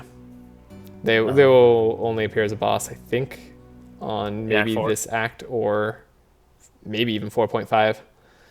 I can't even remember. I thought we faced them earlier, but I might be wrong. Yeah. No, we definitely haven't fought one of these guys earlier, but the other knight guys are still really hard to fight in Act 2. So, especially empowered Act 2. Yeah, empowered this knight from Act 4 just existing in Act 2 is pretty tough. There's Omnipotence, the warrior version. So here I also had to consider whether I wanted it or not. The reason I end up taking it is 1, mitigate's pretty cool. 2, Fortify is extra damage on Bree. And there's Circle of Healing. It is an AoE heal. I wasn't sure if that's exactly what I wanted. It applies regen, but it is expensive at 4. So I ended up not taking it because I liked my Prayer of Healing already. Damn, you tossed that thing. Yeah, and here is this fight. I was actually somewhat scared of this fight, to be honest, because these guys grind really well. Like, I know I grind well right now, but like they grind well, especially once they put that healing buff on you where every card you play heals them, and I have to play a ton of cards. So I knew this one was going to be quite the endeavor. I wasn't expecting an early round win, but I was hoping to at least keep everybody alive, though I can't say for certain if that happens. It's also a grindy fight so much worse against the I guess right now they're not healing, but the minute that there's that's what I was saying, the Law of Light, the heal percent for every card that you play, that's when it's super tough. Right now you're just gonna explode. Yeah, and I don't even wait on Bree to get the dark thing off, because honestly the shield that I'm applying to them doesn't really matter that much because I'm slowing them down with Frost so that I can always take off their block the next turn if I need to. Yeah, I was curious about that. Yeah, so if you're going to do the whole enchantment waiting. Yeah, I'm not, because the extra 140 block a turn, honestly, I guess it matters, but it doesn't feel like it matters because it doesn't have any of their resistances involved, and their resistances are what's making them unkillable. Like, that's 100 crack and you're doing like 44 damage. It's 100 crack and 50 frost, so they're also reduced in resistances right now as well, but it's just like, yeah, they're at like, I think a 50 blunt or like 60 right now, so it's so hard to kill these guys. And I wanted to kill one of them before the Law of Light appeared, but that wasn't gonna happen. Fortunately, Reginald actually does some decent damage with the holy stuff. It's cool. And he's able to bless up Bree a lot. Like, that's also, I forgot to mention, that's 100 crack, and Bree has 28 bless, and she's got some fortify, adding to her blunt damage. Like, there's so much going for her. Yeah. I got a random call. Ooh. Yeah, Heiner went to go at perfect time, and so now I have to actually split my damage because I don't think I can afford to tack into the Shadow Golem. The retaliation.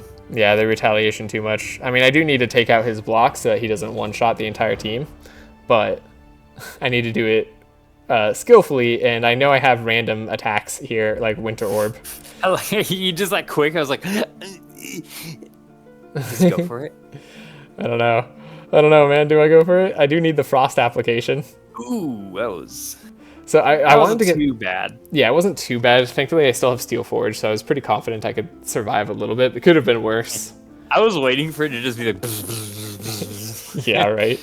But yeah, God, the healing and both of them being at like the same health. Oh, God. Oh, the heals. But I have to keep playing these helping hands and stuff, so I'm just playing into the healing at this point. I didn't really see much of a way around it. Mm-hmm. At least you've got rid of the darkness Shadow on Law. Yeah, on everybody but Bree. Yeah, that's at least something. Nice. Yeah, and I was able to take him out, and then I was like, yeah, okay, this guy's got frost on him, so I can actually damage him, even though he's got reinforce. It's pretty good pickings right now, but I didn't quite have all the energy that I needed. And also, Law of Light was going to kill me and apply a million Sanctify, which I was super worried about. So couldn't attack him in that turn, but I figured with one turn is fine. However, he does have a card. I look at that, I'm like, Herald of Dawn. Huh, dispel all frost. Well, that was my one way of lowering your resistance, you tanky jerk. Son of a bitch, you got me there. You know, you got me there. Yeah, and at this point, Bree has like plus 100 damage on herself that she's doing, like plus her powerful. And yeah, I was like, I got it. It was hard. Also, enrages are amazing on Bree. Like, they're amazing on every warrior, but like a 0-cost draw 1, gain 2 energy is really good on Bree. Ooh, that purple Mirage. It's not a good card, but it's cool. Yeah, I have taken it before. It's been fine on some Insanity runs. Specifically, the Shackles on all monsters has been okay. Yeah. It's definitely never the most amazing card, but it is... I feel like it has a niche use. Mm-hmm. Omnipotence and Omniscience is great to find. So, yeah. Also, here's Kingmaker. I'm like, who, when I heal them, needs to be blessed like crazy? Bree doesn't always take a bunch of damage, so I might not even get the chance to heal her too much, is what I was thinking. Would it be good on the Dark Paladin, especially since it's like their ring's not even that good? Well, the ring that they have is giving them powerful every turn, which they don't have really another source to do that. Oh, I guess you're right. So honestly, that's why I was like, maybe it'd be good on them. But I'm like, the powerful every turn. I'm like, I could give it to Heiner, of course, but Heiner doesn't need power, like, bless. He's not hitting hard, right? Like, that doesn't really matter. So I'm like, the only thing that makes sense is Reginald. Also, I pick up Cloud Song on himself. Yeah, I pick up Cloud Song on Bree, and I forget a very important fact about Cloud Song. So they nerfed all the other like cost reduction weapons and stuff that exist in the game, which is honestly kind of annoying because I feel like it makes a lot of them more pointless. I mean, they are very niche weapons now rather than like take a lot of the time weapons. But I wouldn't even take them all the time when I would I don't know, when they were buffed, when they were really good. Yeah, but Cloud Song still does permanent reduction. Yeah, it's permanent reduction, dude. So good. Which I forgot about, and I'm like, wait, Bree is gonna have infinite energy, like, essentially. Like, look, she doesn't even... Her first hand doesn't even cost that much. And I just picked up a bunch of Energizes. Which are basically free cards for her most of the time. Yeah. I do need to kill these angels, because, yeah, there's my 3 pummels in a turn. Your fast pummels are so funny. Just yeah. Oh, Gatling gun punches here. Going full Luffy. You know, maybe that's what I should title this video. Gatling punch.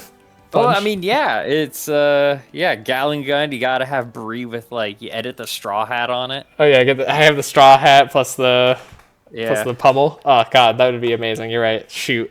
Now I need to put some work in. You can call it Gear Bree instead of Gear 3. Oh God, that's amazing! Oh shoot, okay, yeah, we're doing that. I'm now gonna spend time and effort on this thumbnail that I normally don't. But that's worth it. That's so worth it. Gear Bree. Oh, God, you're a genius. That's why you pay me the big bucks. Yeah, totally. We pay each other here. We get money. Oh, man. That's so good. Freaking... Okay, what is your opinion on the goofy Magus caster dudes? The goofy Magus. I mean, that guy in particular is really annoying. One, because he kind of reduces all your aura charges by a lot, and then two, because of his like anti-frostness. So, if you're frost or fire, it's kind of annoying to deal with either of them. But I would definitely say the one that reduces your aura charges is more annoying than the one that reduces curse charges. I mean, it depends on your run, but yeah. But the light one that reduces curse charges is probably a little bit more doable. Because reducing the buffs hurts. Also, I like how with these guys, like, one, another grindy fight, but two, I'm just like, you know what? I'm just going to pop every single one of your guardian angels. There's no, like, giant-ass hit that I'm going to, like, kill them with. I'm just like, nah, I'm just going to let you pop it and kill you through it anyway. Dude, look at all these Enrage and Meditates. I got all of the draw cards. There's Obsidian Dagger, which they now allow to be just out and about. But you can see with a cost greater than 5 is all it reduces. And it's like nothing. I don't even have anything that does that. It is nothing. That's pretty crazy though. You could have on this shop. Yeah. You have like the best dark items. Yeah. You've been noticing that too. I've been noticing that. I've like, man, this would have been like the perfect dark run. I ran into like the dark one and a purple dark one. And I think 2 dark flame rings. And I ran into 2 Dark Flame rings, as well as the other Chalice of Queens, and the Cup of Death that we found very early on, and now also Cursed Dagger. Like, everybody could have applied Dark. Yeah, everyone is. Like, seriously. Oh, man. But yeah, the Dark one is incredible. Like, purple? Oh my gosh. Like, anyways. Nothing here is useful. After that minute of gloating about how great this item shop was, it's complete trash. It is quite pointless, actually.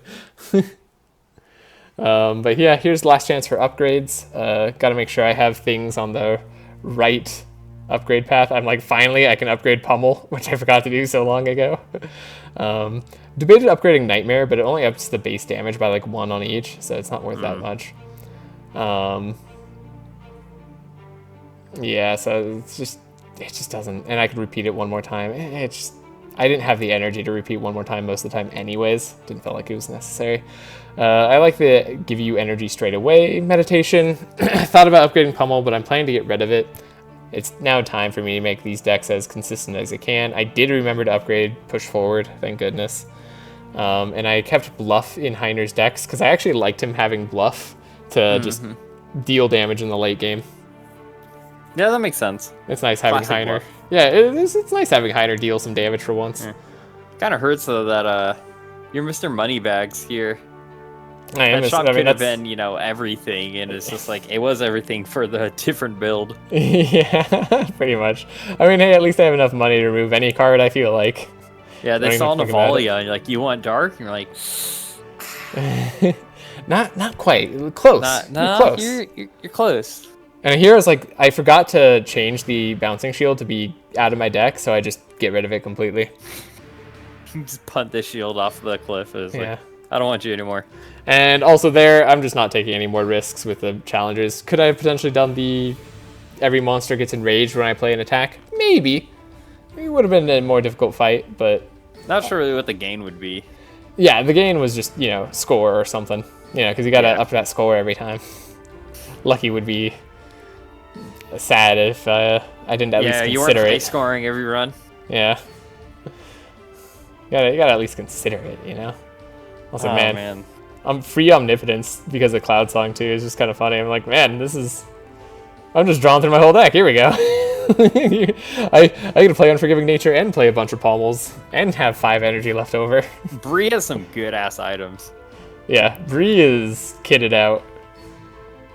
Yeah, and like I said, this run's so nice because you don't really need good cards for Bree to... Like, the best card is a rare card for Bree.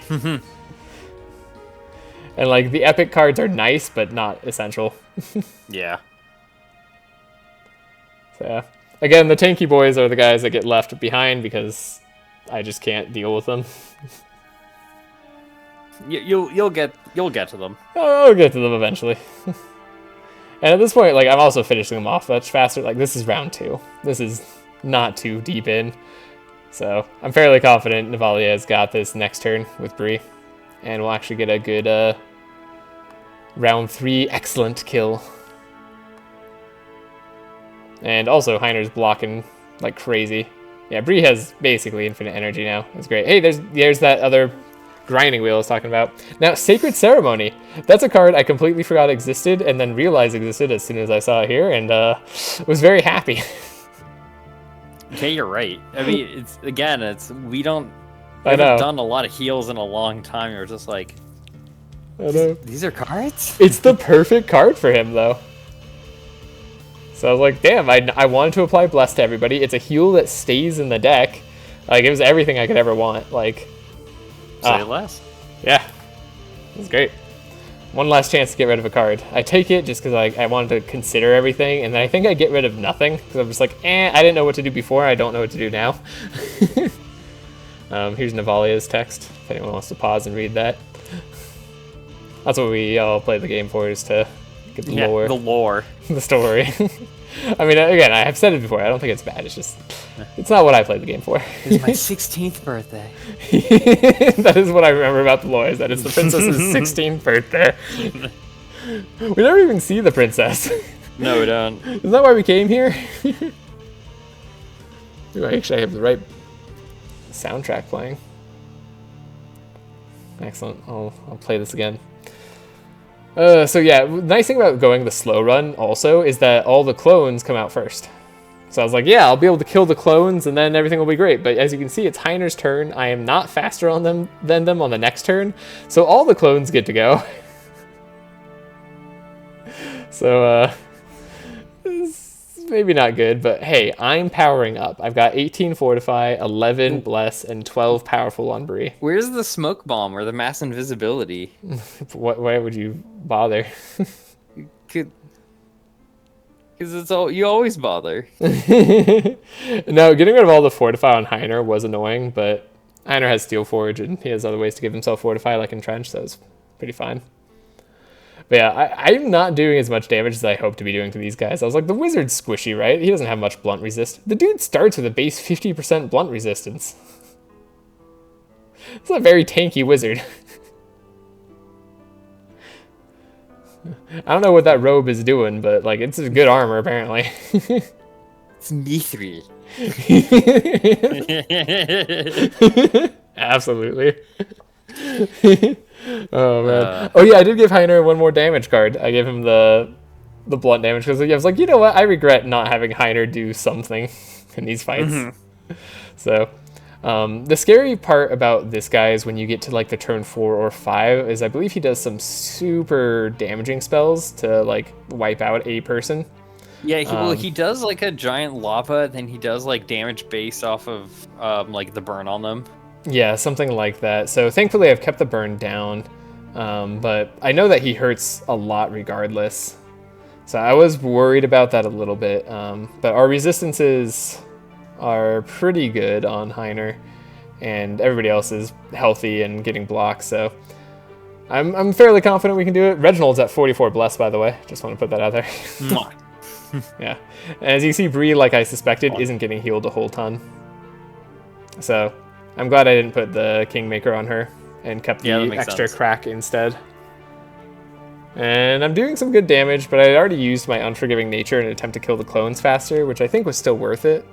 But I don't have a big pop-off turn like I was hoping to. So still, we get through this. We lose all our pets, of course, and it makes me very sad. This isn't a save your pets run, unfortunately, like I've been doing lately. I don't know why, but I've been doing that. So I used to think, I remember back when I was like, is that even possible on a higher Madness level? I didn't even think that was possible on like Madness 10 back when I was like first starting to play. We talked about that. Yeah, and is it possible on Madness 16? Yeah, I've done it on several of my past runs you just kill them first. Yeah. Yeah. I think I did. I don't know if I did it Wolf Bros run or if I didn't do it Wolf Bros run, but I did the run before that. He does it turn 1. Yeah. Here's this clone, which I really do need to kill before he goes again.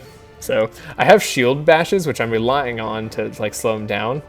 But I need to draw on somebody else too. But then I realized I don't have it in Heiner's deck like I normally do, and I'm like, wait a second, I don't think I can slow him down enough.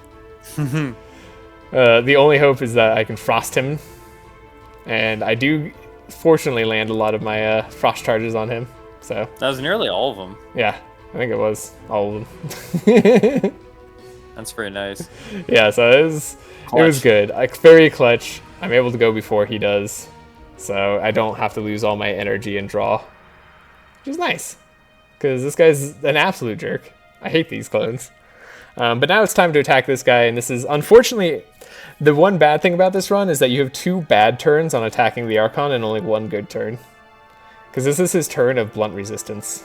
Is his turn of blunt. I'm guessing it's blunt and frost resist. Yeah, it's blunt and frost. Yeah, it's blunt and frost, and then there's, of course, the awful turn. Right, the evasion turn, which, like, no one can do anything about. Just have, like, it's the fire, sword, and holy one, I think is the one you're good at. Yep. So I basically, I need to, which as I've been talking about in this run, I think I end up slowing down the fight a little bit, but I am a good, like, build up to 1 incredible turn run. And I think this is the fight where I get to show that off the most. Or rather, I need to show that off the most because I don't have a choice. I can only hurt him, like, substantially on 1 turn. But yeah. Well, you better build up and hope everything works out on that 1 turn. Yeah, that's why I'm saving Unforgiving Nature. Just hope it rings around when it finally lands on that 1 cycle. It's guaranteed to, because I can give her up to 5 draw every turn. I see. So, yeah, there's no chance that it doesn't. Also, you get weakened for 2 turns, which is really annoying, but I do have some Mass Dispel, which I actually did remember to make sure it stayed in my deck, so I can get rid of that rather easily.